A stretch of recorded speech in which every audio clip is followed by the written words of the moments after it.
नमो अरिहन्ताणं नमो सिद्धाणं नमो आयर्याणं नमो उवत्थायाणं नमो लोये सौवसाहूणं नमः श्रीवर्धमानाय निर्धूतकलिलात्मने सालोकानां त्रिलोकानां यद्विद्यादर्पणायते। मांगलिक ग्रंथ श्री रत्नाकरम जी शावकाचार्य, इसके रचयिता आचार्य भगवान श्री समंत भद्र हैं। इसमें 7 अधिकारों में से पहले अधिकार में सम्यक दर्शन का वर्णन है। उसके अंतर्गत अपन देख रहे थे आप्त में 18 जो दोष नहीं होते हैं, या वास्तव में आप्त में जो 18 दोष नहीं होने चाहिए, उसके बारे में तो अपन श्लोक लिखा है। एक बार श्लोक पढ़ते हैं। 6 नंबर का है। क्षुत्पिपासा जरातंक जन्मांतक भयस्मयः न राग द्वेष मोहाश्च यस्याप्तः स प्रकीर्त्यते। जिनमें क्षुधा, पिपासा, जरा, रोग, जन्म, मरण, भय और गर्व इसमें नहीं पाए जाते हैं और राग द्वेष मोह नहीं है, वे आप्त कहलाते हैं। अपन पढ़ते हैं अब राग द्वेष मोह के बारे में। अभी तक अपन ने पूर्व दोषों का विचार किया। दोष लग रहे हैं कि नहीं है? ये दोष हैं, तभी अपने को दोष लगेंगे तो अपने को समझ में आ सकता है कि यदि हम में ये है या अन्य किसी में है तो वह निर्दोष व्यक्ति नहीं है। आध्यात्मिक दृष्टिकोण से, आत्मिक दृष्टिकोण से लौकिक निर्दोष होना एक अलग प्रसंग की बात है कि समाज में हमने कोई अपराध नहीं किया तो हम निर्दोष हैं। यहाँ समाज या राजनीति, राष्ट्र की बात नहीं है। यहाँ तो आध्यात्मिक परिप्रेक्ष्य की जीव है। इस जीव में क्या होता है जिसके कारण से दोषी कहलाएगा और क्या होगा कि जिससे निर्दोषी कहलाएगा। तो यहाँ आप कह रहे हैं कि राग द्वेष मोह ये 3 चीजें हैं। ये भी क्या है? ये दोष हैं। राग किसे कहते हैं? प्रेम भाव को राग कहते हैं। और द्वेष किसे कहते हैं?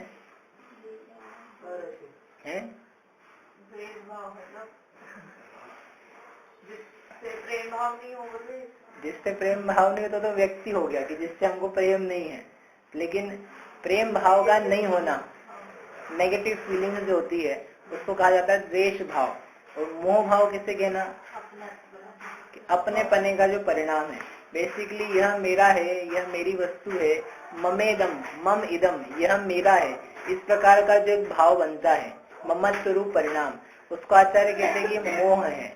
और मोह होने के बाद में जिन पदार्थों में, वस्तुओं में, घटनाओं में, परिस्थितियां हैं, उनमें मोह पाया जाए तो उसके अलावा राग द्वेष भी पाया जाता है।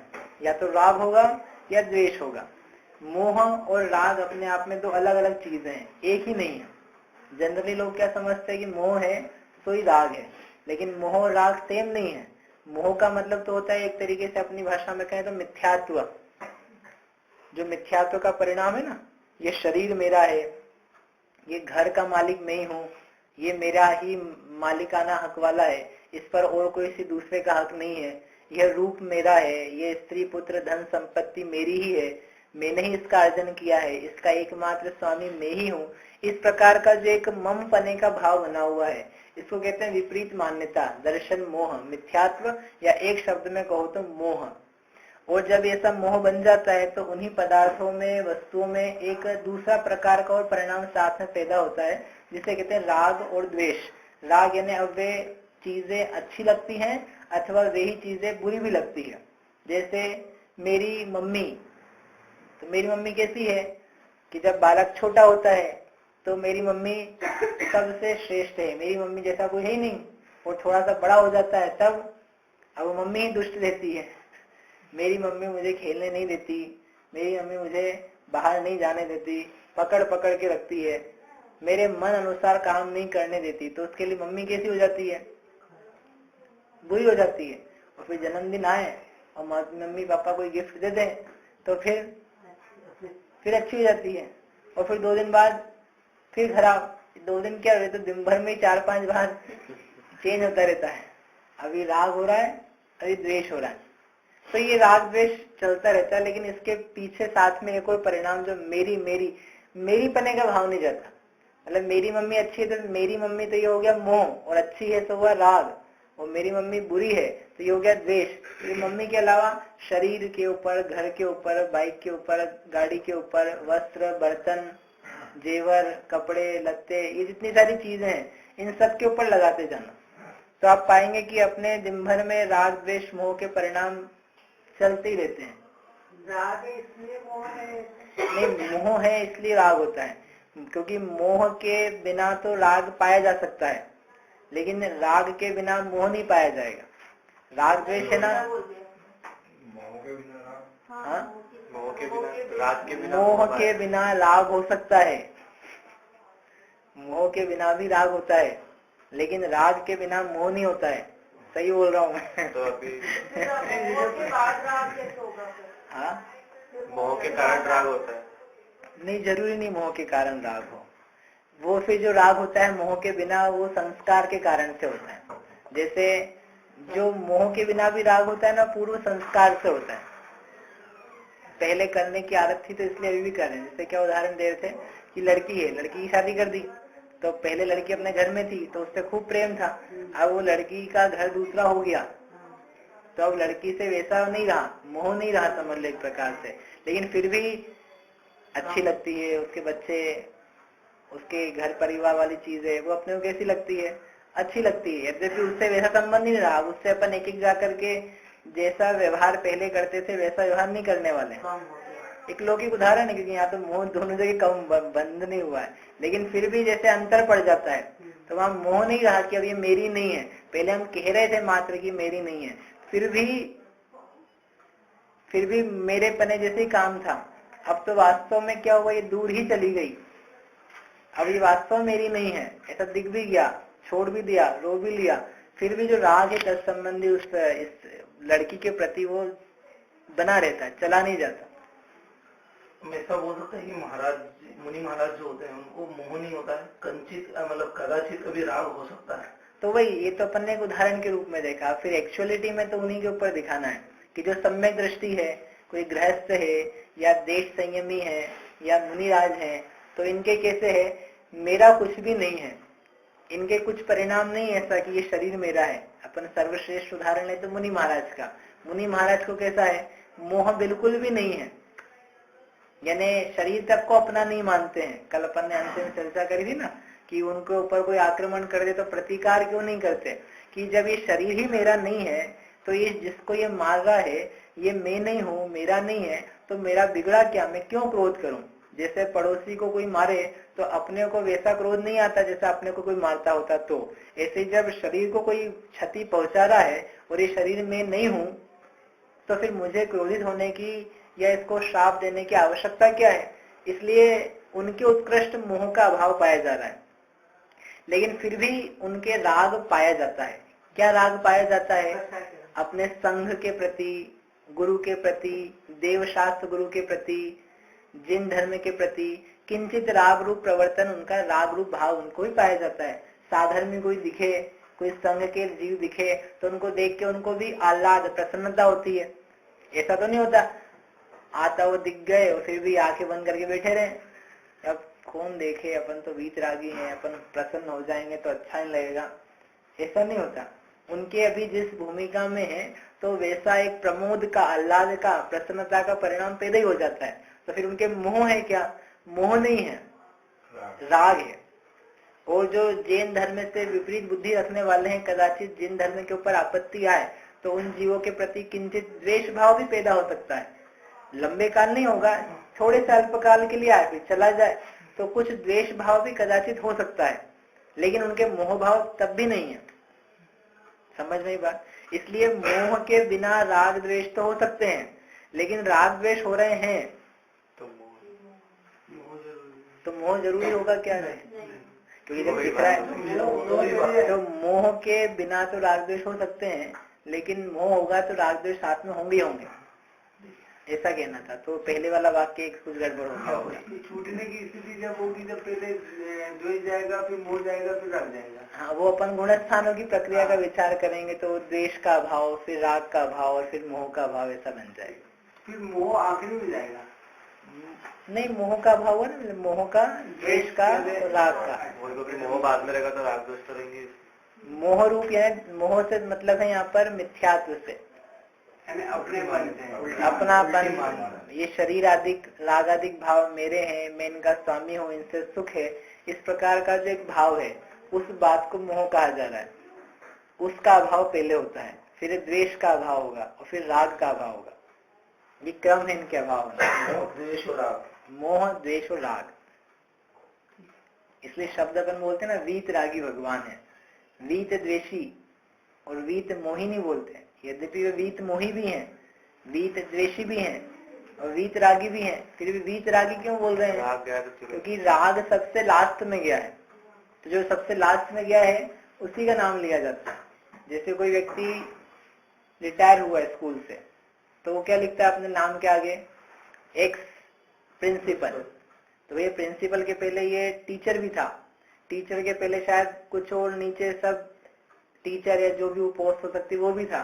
तो आप वो लिखो ना शुरू वाली, एक्स टीचर, एक्स सब टीचर, कि नहीं वो नहीं लिख रहा है, एक्स प्रोफेसर नहीं लिख रहा है, वो बस एक्स प्रिंसिपल लिख रहा है कि भाई जो प्रिंसिपल हो गया तो उसके पीछे की सारी जो चीजें उपलब्धियां थी वो उसमें गर्भित ही है, वो वहां से पार करके ही पहुंचा है। इसी प्रकार से जब अपन वीतरागी कहते हैं तो वीतरागी कहने पर ये निश्चित ही है कि वह पूर्व में मोह को और द्वेष को नाश करके ही आया है। वीत द्वेषी कहेंगे तो जरूरी नहीं है कि वीतरागी हो, राग बचा हुआ हो सकता है, लेकिन वीतरागी बोला तो जैसे 12th पास करी है तो 12th पास करी, इसका मतलब 11th 10th 9th तो करी ही है, और किसी ने कहा कि 10th पास है, आपको बोले ये 10th पास है, तो आप बोलोगे जैसे कैसे कह दिया 10th पास है, क्यों भैया आप 10th पास नहीं हो क्या, बिना 10वीं पास करे आगे बढ़े हो क्या? कि नहीं नहीं वो बात नहीं, आपने भी 10th पास बोला है, इसका मतलब ये हो गया कि बस 10th ही पास है, जबकि 10th पास हम सब लोग हैं, लेकिन हम किसी को भी 10th पास नहीं बोल सकते हैं, लास्ट वाले बोलना पड़ता है, क्योंकि वो उसके पहले वाले को लिए हुए होता है। यदि वीतरागी बोला जाता है तो उसमें पहले वाले सब आ जाते हैं, ठीक है ना? तो अपनी बात तो यहाँ कह रहे थे कि राग द्वेष मोह है, ये इस प्रकार के स्वभाव वाले हैं, तो नेचर बताया। अब ये कहना चाहते हैं कि ये दोष हैं, राग द्वेष मोह ये तीनों चीजें क्या है, ये दोषपूर्ण है। और दोषपूर्ण है, दोष के लिए कहा था कि जो दुख को देने वाली हो वे सब चीजें दोष रूप है। तो राग द्वेष मोह दुख पैदा करते हैं, सुख नहीं पैदा करते। क्या पैदा करते हैं? दुख। जबकि अपने वैसे लगते हैं कि राग द्वेष मोह तो होना ही चाहिए, अपने को अपने बच्चों से प्रेम है, तो ये अच्छा है कि बुरा है? अच्छा है ना। अगर आपको प्रेम नहीं होता तो कैसा होता, कैसा खराब लगता आपको? आपके बच्चों का आपसे प्रेम है तो आपको अच्छा लगता है कि बुरा? और कदाचित उसको नहीं हो, वो विरागी हो, तो कैसा लगेगा? बुरा लगेगा। तो राग द्वेष तो अच्छा, राग करना तो अच्छा है ना। चलो द्वेष करना अपन बुरा मान सकते हैं, इवन द्वेष करना भी आदमी अच्छी मानता है। कोई अपने को मार के चला जाए, पीट के चला जाए, तो उसके प्रति अपने को कैसा परिणाम होना चाहिए? तीन ही परिणाम है, देखो, मोह राग द्वेष। और आप बोलो कि राग का परिणाम नहीं, नहीं उससे राग तो नहीं होगा, राग करना अच्छी बात नहीं उससे, वो तो हमको पीट के गया है। तो मोह का कर लो, अपना है, मोह भी नहीं होगा, तो फिर तो द्वेष मत करना आप, राग मत करना, चलो कोई बात नहीं, लेकिन द्वेष मत करना कि नहीं नहीं ऐसा कैसे होगा, उसने हमको पीटा है, मारा है, अपमान किया है, तो हम भी उसको मजा चखाए बिना नहीं रहेंगे। इस बात को जीव छोड़ नहीं पाता है, यानी वो उसको भी क्या करता है, पकड़ के रखता है। द्वेष भाव को भी अच्छा मानता है, होता है कि नहीं ऐसा? सारे परिणाम तीन नहीं आ गए। हाँ, जितने जीव के विभाव परिणाम है ना मोह संबंधी, वो सारे मोह राग द्वेष में आ गए। फिर इन्हीं का विस्तार करके अपन ने ये सारे निकाले, भय, इसमें अभी और आगे आने वाली चिंता, खेद, अरति, विषाद। तो संक्षेप में मोह राग द्वेष और विस्तार से सब ये करने वाले हैं। सारे जीवों के परिणाम तीन के अंदर। हाँ, तीन में ये सब, जिसके कारण से जीव वास्तव में दुखी है। लेकिन समस्या ये है कि ये दुख के कारण नहीं लग रहे हैं, जबकि यदि वास्तव में विचार किया जाए तो यही दुख है। आपके बच्चे को किसी ने पीट दिया, अभी तो ये समझ में आ गया ना, अपने को पसंद आते हैं मोह राग द्वेष, अच्छे लगते हैं। अब अपन इसका विचार कर लेते हैं थोड़ा सा कि अपना बालक है, उसको किसी ने पीट दिया, तो अपने को कितना दुख होता है, काफी दुख होता है। क्यों दुख हुआ? आपको तो नहीं पीटा है, अपने को तो शरीर में एक भी क्षति नहीं आई है, कुछ भी नहीं हुआ है, फिर भी अपने को दुख हुआ। और अपने बालक के अलावा एक और उसका मित्र भी था, उसको ही पीटा, दोनों पिटाए, तो कितना दुख होना चाहिए? कितना होना चाहिए? डबल होना चाहिए। लेकिन फिर थोड़ी देर बाद मालूम पड़ा कि अपने बालक को तो 2 ही चाटे लगे और उसके तो बेचारे के हाथ पैर टूट गए। तो अब कैसा लगता है? अच्छा लगता है, ठीक है, कोई दिक्कत नहीं है, 2 महीना काम निपट गया। लेकिन पिटाई तो हुई है, पिटाई मतलब दूसरे की हुई है। तो पिटाई की तरफ से देखो, दूसरे को दुख की तरफ से देखो तो पूरा हुआ है, लेकिन अपने को दुख नहीं हो रहा है, कम हो रहा है। इसका मतलब अपने ऊपर कोई बात नहीं भी घटे तब भी जिन व्यक्तियों से मोह राग बना रहता है, उन व्यक्तियों पर, चीजों पर कुछ भी घटे तो हमें दुख ही होता है, और उनके ऊपर कुछ ना कुछ घटनाएं तो घटती ही रहती है, घटेगी ही। ऐसा होगा ही नहीं कि उन पर कुछ भी नहीं होवे। इसका मतलब यदि जितना जितना जीव मोह कर रहा है, राग कर रहा है, वो उसके सुख का साधन नहीं हो पा रहा है, उसके दुख का साधन हो रहा है।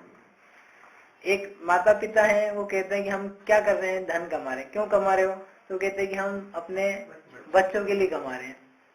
यानी उस व्यक्ति का, 2 लोगों का पूरा जीवन किस में चला गया? 2 बच्चों के लिए चला गया, 20-25 साल। और फिर एंड में जाकर के पूछा क्या मिला आपको?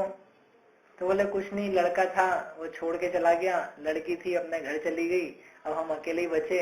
तो फिर आपने क्या पाया, क्या मजा आया? बोले कुछ भी मजा नहीं आया, उल्टा क्या हो रहा है, दुखी हो रहा है कि हमने क्या किया, हाथ में क्या आया। क्यों हुआ ऐसा? यदि वो उस पुत्र पुत्रादि से प्रेम नहीं होता, मोह नहीं होता, तो इस प्रकार का दुख होता क्या?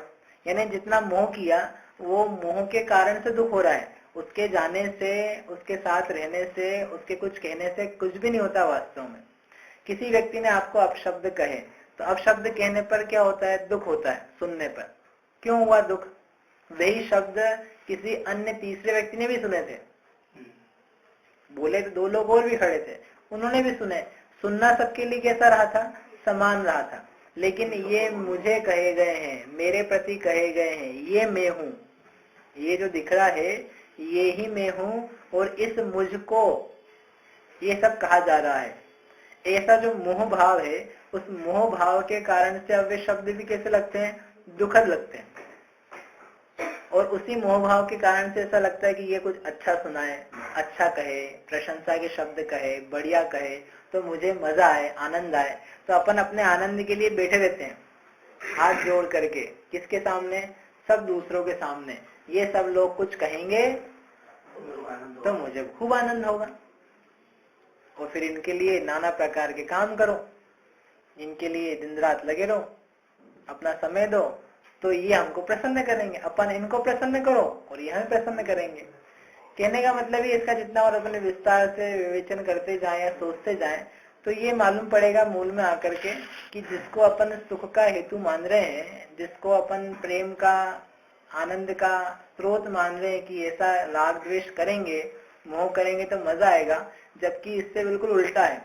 क्योंकि जितना जितना राग बढ़ता है उतना उतना दुख बढ़ता जाता है।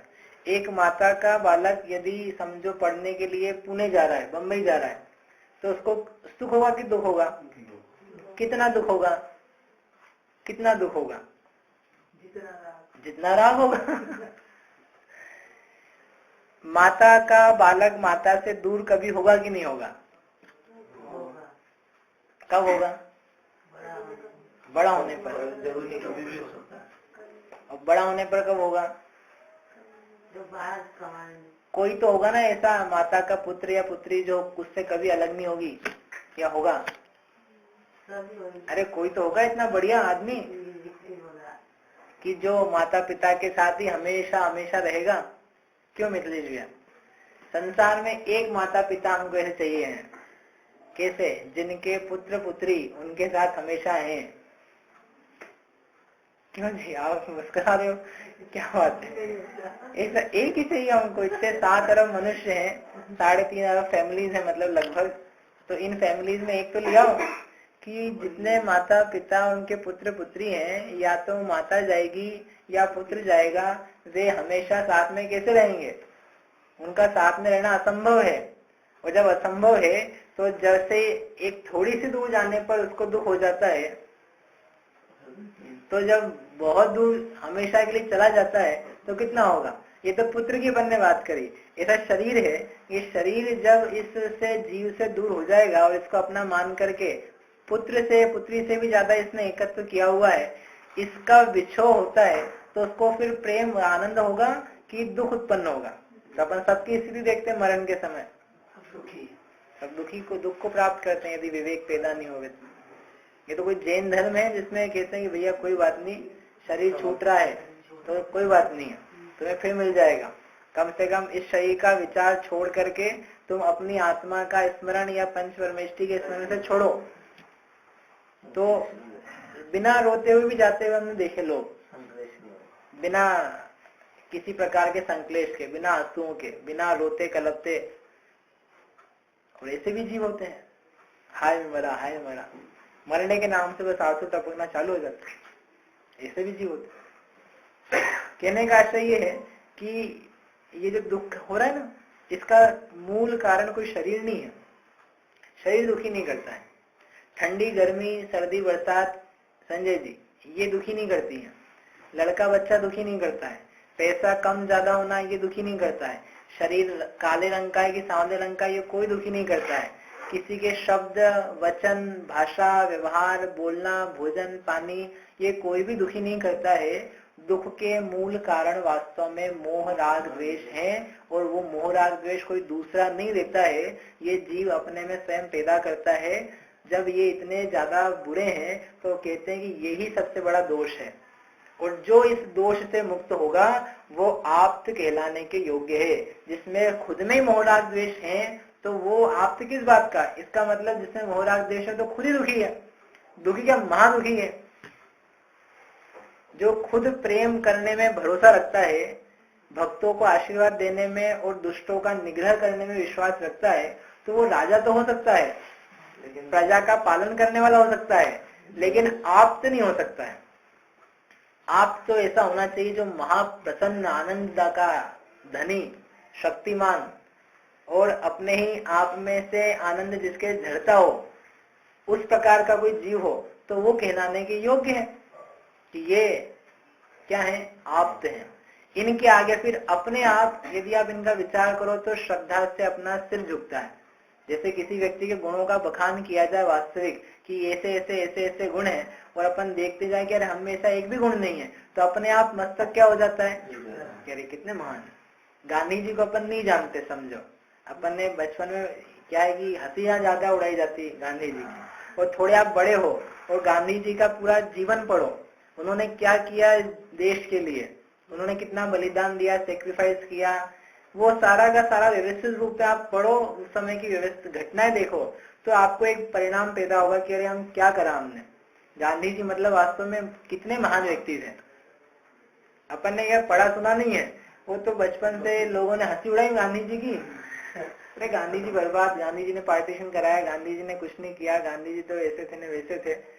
तो वो विपरीत रूप से सुना हुआ, और सत्य जाने तो अपने आप, अब किसी को बताने की जरूरत नहीं कि आप क्या सोचो गांधी जी के लिए, आप अपने आप नतमस्तक हो जाओगे। ऐसे ही जब अपन देखते हैं कि संसार के सारे जीव दोषों से पीड़ित हैं, लेकिन कोई ऐसा व्यक्ति है कि जिसमें ये मोह राग द्वेष का जो जड़ से भरा हुआ दोष है वो नहीं है, तो अपने आप हृदय में उनके प्रति जो भाव पैदा होता है वैसा भाव कभी अन्य के लिए हो ही नहीं सकता। फिर उनमें शंका नहीं उत्पन्न होती कि ये है भी कि नहीं है, और फिर ये कह रहे हैं तो सत्य कह रहे हैं कि असत्य कह रहे हैं इत्यादि बात है। समझ में आई बात? तो ये जो आप्त हैं इनको राग द्वेष मोह से निवृत्त होना चाहिए। यदि निवृत्त नहीं होंगे तो ये हितोपदेशी भी नहीं हो पाएंगे। ये फिर अपने वालों के लिए तो अच्छी बातें कहेंगे, और जो अपने वाले नहीं है उनके लिए इनको पीटो, इनको मारो, इनको ऐसा करो, इनके साथ ऐसा दुर्व्यवहार करना चाहिए इत्यादि प्रकार से कुछ न कुछ चर्चाएं होगी। जबकि ये कैसे है? सर्व जीव को निष्प्रह हो उपदेश दिया। जो जगत के जीव हैं किसी भी प्रकार के हों उन सबको निष्प्रह होके दिया। आप पार्श्वनाथ भगवान का जीवन देखोगे तो वो कमठ के जीव ने उनके ऊपर निरंतर उपसर्ग ही उपसर्ग किए, 5-5-6 भव तक। हर भव में उनका मरण उनके निमित्त से हुआ, कभी तीर चला के, कभी शेर खा के, कभी जहर से काट करके, कभी भील बन करके, किसी न किसी प्रकार से उन्होंने मारा। फिर भी जब अंतिम भव में भी उसने परेशान किया तब भी उन्होंने उसके प्रति बैर नहीं धारण किया, केवल ज्ञान प्राप्त हो गया। और फिर उस केवल ज्ञान के बाद में उन्होंने आदेश नहीं दिए कि देखो मैं तो मुक्त हो ही गया हूँ, ये जो कमठ है ना, तुम इंद्र लोग इसकी थोड़ा व्यवस्था करो, ठीक करो, कितना परेशान कर रहा है, हमारे जैसे आदमियों को परेशान कर रहा है, बताओ हमने क्या बिगाड़ा है इसका। एक भी इशारा छोड़ो, बल्कि ये कि वो संवर्षण में बैठने के लिए आया, प्रवचन सुनने के लिए आया, देवी ध्वनि, बोले यहाँ बैठो, कोई बात नहीं है, सम्यक दर्शन प्राप्त करो, तुम भी भगवान बनो। आप भी क्या बनो? भगवान। आपने जो अपराध किए हैं आप स्वयं उसके लिए खुद से परिणाम क्षमा का धारण करो। ऐसे व्यक्ति को भी जब उपदेश दिया जा सकता है उनके द्वारा, तो आप सोचो कि वीतरागता किस प्रकार की होगी। या तो अपने को कोई 2 शब्द सुना दे तो अपन उससे शायद जिंदगी भर बात नहीं करें, और यहाँ तो 2 शब्द की बात नहीं, पूरा शरीर छील दिया उसने, एक बार नहीं 5-6 बार, हर बार मारा, हर बार। एक बार तो पत्थर ही उठा के, कितना दर्दनाक मृत्यु हो गया आप सोचो, पत्थर का हाथ में बिल्कुल सिर पे दे मारा, तड़प तड़प के मर गया व्यक्ति। वही जी बाद में पार्श्वनाथ बना। अब ऐसा है कोई कर दे अपने साथ, तो अपने को याद आ जाए पिछले भाव का, अच्छा ये वो है, तब तो फिर क्या है। कहने का आशय है कि मतलब द्वेष कितना बुरा होता है, और वीत द्वेषी होना कितनी बड़ी बात है। मतलब इस प्रकार का निर्द्वेषपना भाव जिसमें है वो आपते हैं, ये कहने का मतलब है। ठीक है, इस प्रकार से 11 दोष यहाँ हुए।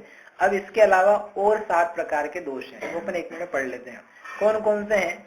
तो वे हैं, एक है चिंता होना, आकुलता होना, परेशानी होना, तो वह भी एक दोष है। तो वो भी द्वेष के अंतर्गत यदि अपन गर्भित करें तो द्वेष में आ जाती है। अलग से करें तो चिंताएं हैं, वो द्वेष रूप है, इनको किसी प्रकार की चिंता नहीं है, निश्चिंत है। निश्चिंत होना कितनी अच्छी बात है, हमें किसी प्रकार की चिंता नहीं। चाह गई चिंता गई मनुआ बेपरवाह, जिन्हें कछु नहीं चाहिए वे शाहन के शाह, ऐसा एक पद चलता है। चाह गई यानी इच्छाएं मिट गई जिसकी, चिंता गई, जब इच्छाएं चली गई तो चिंता किस बात की? जितनी चिंता है सब इच्छाओं पर टिकी हुई है, इच्छाएं नहीं रही, चिंता खत्म। चाह गई चिंता गई मनुआ बेपरवाह, फिर तो कोई परवाह ही नहीं, आराम आनंद है। जिन्हें कछु नहीं चाहिए, जिनको कुछ भी नहीं चाहिए इस विश्व से, इस शरीर से, कर्म आदि से, वे शाहन के शाह। ये जो शाह हैं, जो लोक में शाह यानी राजा महाराजा कहे जाते हैं, ये तो काय के शाह, ये तो दिन रात चाहते हैं, इनके पास सब होते हुए भी चाहते हैं। वे हैं शाह के शाह, कि जो इनके भी सिर पे हैं, जिनको कुछ नहीं चाहिए।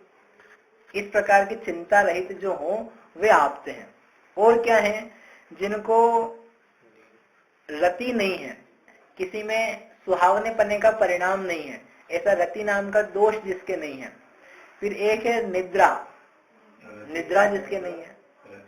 रति यानी सुहावनापना लगना, अच्छा लगना। तो राग में आ जाएगा। राग क्या एक ब्रॉडर टर्म है, राग में बहुत सारी चीज आती है, फिर रति उसका एक सब पार्ट है।